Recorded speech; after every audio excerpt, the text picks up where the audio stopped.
ఒక్కసారి కొమ్మూరి గోల్డ్ కి కాల్ చేయండి. తాకట్లో ఉన్న మీ బంగారాన్ని విడిపించి మార్కెట్ ప్రైస్ కి వాళ్ళు కొనుక్కుని మిగతా డబ్బులు మీకు ఇచ్చేస్తారు. హలో అండి, అందరికీ నమస్కారం.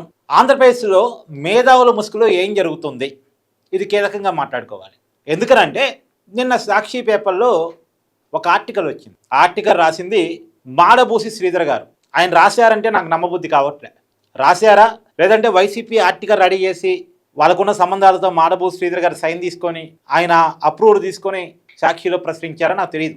ఆయన రాశారంటే నాకు అనుమానం కలుగుతుంది. సరే, ఆయన పేరుతో ప్రచురితమైంది కాబట్టి ఆయన రాసినట్టే మనం అర్థం చేసుకో. ఆయన సీనియర్ ప్రొఫెసరు, సామాజిక అధ్యయనాలకు ఒక మేధావి, అన్బయాస్డ్గా అనాలిసిస్ చేస్తారనేటువంటి పేరు ఉంది ఆయనకి. కానీ నిన్న ఆయన రాసిన ఆర్టికల్ మాత్రం తీవ్రమైన అభ్యంతరకరం. ఆయనట 3 రాజధాని కాన్సెప్ట్ని సపోర్ట్ చేస్తాడు. జగన్మోహన్ రెడ్డి గారు అద్భుతమైన ఐడియాతో ముందుకెళ్ళాడట. పైగా ఆయన మావిగన్ని సపోర్ట్ చేస్తూ కూడా దాంట్లో రాశాడు. ఇప్పుడు ఇక్కడ క్లారిటీ రావాల్సింది ఏంటంటే మాడబోసి శ్రీధర్ గారు మావిగన్ అనే కాన్సెప్ట్ని సపోర్ట్ చేస్తున్నారా, లేదా 3 రాజధాని అనే కాన్సెప్ట్ని సపోర్ట్ చేస్తున్నారా, లేదు జగన్మోహన్ రెడ్డి గారు ఏ మాట అంటే ఆ మాటను సపోర్ట్ చేస్తున్నారా?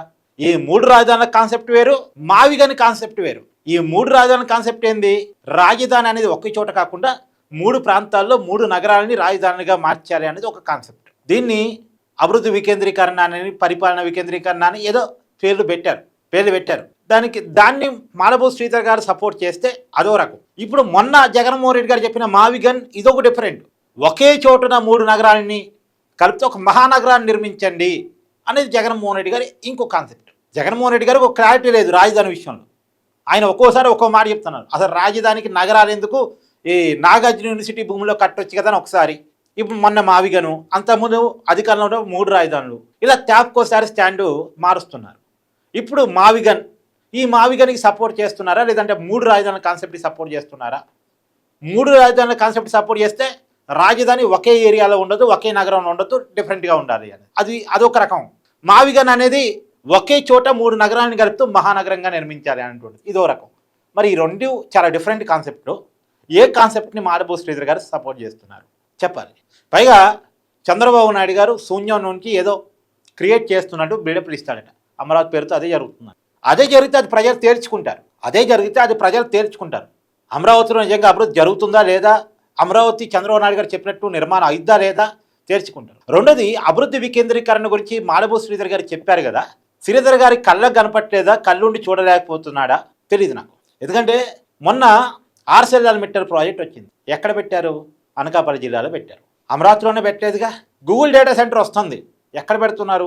వైజాగ్ పరిసర ప్రాంతాల్లో పెడుతున్నారు. పెట్టలేదు అమరావతిలో బ్యాంకులు, వాణిజ్య కార్యాలయాలు, యూనివర్సిటీలు, ఇలా కొన్ని పర్టికులర్ పరిశ్రమలు, ప్రత్యేకంగా క్వాంటమ్ వ్యాలీకి కేంద్రంగా అమరావతిని మార్చాలి అనేటువంటిది, డ్రోన్ క్యాపిటల్గా, హైడ్రోజన్ క్యాపిటల్గా దానికి సంబంధించిన ఇన్వెస్ట్మెంట్స్ కూడా అమరావతిలో ఆకర్షించాలి అనేటువంటిది, ఇలాంటి ఏయో కొన్ని ప్రయత్నాలు జరుగుతున్నాయి. వస్తున్నటువంటి పెట్టుబడులని 3 ప్రాంతాలకు మారుస్తున్నారు చంద్రబాబు నాయుడు గారు. ఇప్పుడు గతంలో కియా వచ్చింది, ఎక్కడుంది? ఎక్కడ పెట్టించారు? రాయలసీమలో అనంతపురం జిల్లాలో పెట్టించారు. శ్రీ సిటీ ఉంది, ఎక్కడ నిర్మించారు? నెల్లూరు, చిత్తూరు జిల్లాల పరిసర ప్రాంతాల్లో నిర్మించారు. అవునా కదా? ఇవన్నీ కళ్ళ కనపడుతున్నాయి కదా. అంటే అభివృద్ధిని వికేంద్రీకరించడం, ఒకే చోట అభివృద్ధి కేంద్రీకరణ కాకుండా చూడటం అనేది చంద్రబాబు నాయుడు గారు చేస్తున్న ప్రయత్నం మన కళ్ళ ముందు కనపడుతుంది కదా. ఇది మాడబోసి శ్రీధర్ గారికి ఎందుకు కనపడలేదు? పోనీ జగన్మోహన్ రెడ్డి ఏమన్నా 3 ప్రాంతాలకు అభివృద్ధి వికేంద్రీకరణ చేయగలిగాడా? అసలు అభివృద్ధిని చూపించాడా? ఒక పరిశ్రమను తీసుకొచ్చి పలానా చోట పెట్టుబడి పెట్టించడం అనేది జరిగిందా? ఒక పెద్ద ఇన్వెస్ట్మెంట్ ఎక్కడన్నా ఆంధ్రాలో ల్యాండ్ అయిందా జగన్మోహన్ రెడ్డి గారు 5 సంవత్సరాల పరిపాలనా కాలంలో? పైగా అసలు జగన్మోహన్ రెడ్డి గారు తన 5 ఏళ్ల పరిపాలనా కాలం అంతా చంద్రబాబు నాయుడు గారు కట్టిన సచివాలయంలో కూర్చొని పరిపాలించడం, అంటే జగన్మోహన్ రెడ్డి గారు సచివాలయం రాలేండి, తాడేపల్లి ప్యాలెస్లోనే కూర్చుంటాడు. అసెంబ్లీ సమావేశాలు చంద్రబాబు నాయుడు గారికి కట్టిన అసెంబ్లీ సమావేశంలో, అంటే అసెంబ్లీ భవనంలోని సమావేశాలు పెట్టడం తప్ప తను ఒక బిల్డింగ్ కట్టాడా రాష్ట్రానికి? తను ఉండటానికి రుషికొండ ప్యాలెస్ కట్టుకున్నాడు, పక్కన పెట్టండి. మరి దీన్ని మాడబోసి శ్రీధర్ ఎందుకు క్వశ్చన్ చేయలేడు? ఇప్పుడు 3 రాజధానుల కాన్సెప్ట్కే ఒక మాడబోసి శ్రీధర్ ఆయన దానికి సపోర్ట్ అయితే తెలంగాణలో కూడా 3 రాజధానులు పెట్టమని అంటాడా? ఎందుకంటే తెలంగాణ సంబంధించిన మేధావి ఆయన కాబట్టి. హైదరాబాదు, వరంగల్, ఖమ్మం, లేదు హైదరాబాదు, వరంగల్, ఆదిలాబాదు అన్ని ఏరియాలకు ఉన్నట్టు ఉంటుంది కదా. ఒక హైదరాబాద్ రాజధాని వద్ద 3 రాజధానులు పెట్టమని అంటాడా? ఏమిటండి, ఏమన్నా అవగాహన ఉంది అసలు మాడబోసి శ్రీధర్ గారికి? ఆయన మేధావి కదా. పైగా పార్లమెంట్లో ఆంధ్రప్రదేశ్ రాజధానికి చట్టపరిధి కల్పించడం అనేది తెలుగు వారి ఆత్మగౌరవానికి క్వశ్చన్ మార్క్ అంట. ఆంధ్రప్రదేశ్ తెలుగు వాళ్ళ ఆత్మగౌరవం దెబ్బతిందంట. ఒకవేళ నిజంగా తెలుగు వాళ్ళ ఆత్మగౌరవమే దెబ్బతిని ఉండుంటే పార్లమెంటు ఒక రాష్ట్ర రాజధానికి చట్టబద్ధత కల్పించాల్సిన అవసరం ఎందుకని వచ్చింది అసలు? జగన్మోహన్ రెడ్డి వాళ్ళు కాదా? అంటే ఏ పేపర్కి అయితే మాడభూ శ్రీధర్ గారు ఆర్టికల్ రాశారో ఆ పేపర్ అధినేతది కాదా కారణం? రాష్ట్ర ప్రభుత్వం చేతిలో రాష్ట్ర రాజధాని ఎంపీ చేసుకోవడం అనేది ఉంటుంది. 2014లో ఎంపీ చేసుకున్నారు, ముందు తీసుకెళ్లారు. కానీ 2019లో రాష్ట్ర ప్రభుత్వం చేతుల్లో ఉంటుంది కదా అని చెప్పేసి రాజధానితో గేమ్ ఆడాడు జగన్మోహన్ రెడ్డి. రాష్ట్రానికి రాజధాని ఏంటి అనే దానికి క్వశ్చన్ మార్క్ చేశాడు జగన్మోహన్ రెడ్డి. రేపొద్దున అలాంటి క్వశ్చన్ మార్క్ ఉండొద్దు, పెట్టుబడిదారులకి క్వశ్చన్ మార్క్ ఉండొద్దు అనే కారణం చేత పార్లమెంట్లో చట్టం చేపించాడు. పార్లమెంటు చట్టబద్ధత తీసుకొచ్చేలా ప్రయత్నం చేశారు చంద్రబాబు నాయుడు. పార్లమెంట్లో చట్టబద్ధత అవసరం అనుకుంటే 2015లోనే అడిగేవాళ్ళు, కానీ అడగలేదుగా. ఇప్పుడే ఎందుకు అడిగారు? ఇప్పుడే ఎందుకు చట్టబద్ధత తీసుకురావడం జరిగింది? కారణం జగన్మోహన్ రెడ్డి. జగన్మోహన్ రెడ్డి రాజధాని పేరుతో ఆడిన గేమ్ ఇది. మాడభూ శ్రీధర్ తెలియదా? పైగా రాజధానిని పార్లమెంట్ డిసైడ్ చేయటం తెలుగు వాళ్ళ ఆత్మగౌరవానికి ఇబ్బంది అనిపిస్తే హైదరాబాద్ 10 సంవత్సరాల పాటు కామన్ క్యాపిటల్గా ఉంటుంది, తర్వాత తెలంగాణ క్యాపిటల్గా ఉంటుందని అదే విభజన చట్టంలో పార్లమెంట్లో చెప్పారు. మరి హైదరాబాద్ తెలంగాణ క్యాపిటల్ అన్నప్పుడు అసలు క్యాపిటల్ గురించి చెప్పడానికి నువ్వెవరు? అది రాష్ట్రాలు డిసైడ్ చేసుకుంటే అని ఆ రోజు మాడభూ శ్రీధర్ ఎందుకు మాట్లాడలేకపోయాడు?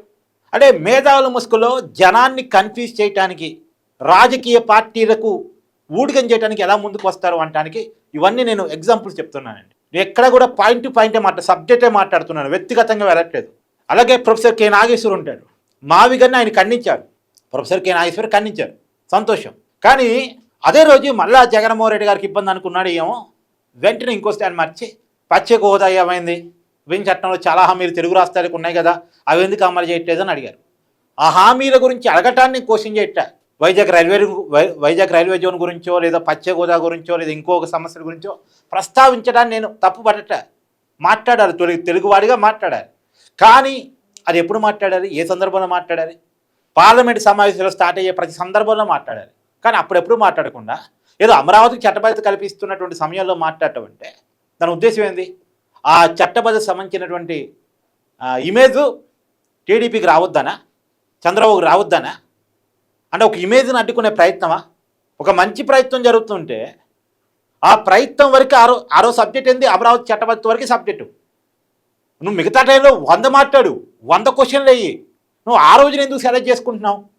పెళ్లి కొడుకు మీద పెళ్లి కూతురు తరపు వాళ్ళకి కంప్లైంట్స్ ఎప్పుడు ఉండాలి? పెళ్లి చూపుల సమయంలో ఉండాలి, పెళ్లి చేసుకుంటున్న సమయంలో కాదు కదా. పెళ్ళి అయిపోతున్నటువంటి తాళి కడుతున్నాడు అన్న ఆ సందర్భంలో కాదు కదా.